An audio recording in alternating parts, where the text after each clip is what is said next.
राजेंद्र हगवणेला अजून अटक का नाही, वैष्णवी यांच्या वडिलांनी हा सवाल केलाय। हगवणे कुटुंबियांकडून माझ्या मुलीचा छळ झाला असं अनिल कसपटे यांनी म्हटलेलं आहे।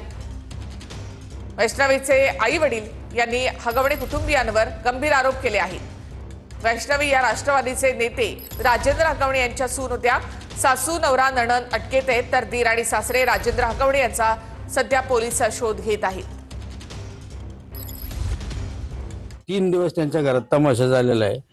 12, 13 का 13, 14, 15च्या टायमाला माझ्या मुलीला दिवसभर तिथं उभी केली होती। दिवसभर त्या बाळाला घेऊन दिवसभर उन्हात उभी केलेली आहे। हे मला काल समजलंय की दिवसभर तिला इतक्या टॉर्चर करून करून करून जीव घेतलेला आहे त्यांनी।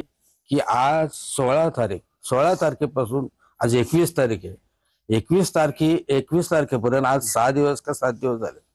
अजून 3 आत आहेत, 2 बाहेर फरार आहेत। हे का याचं काय हे भेटत नाही?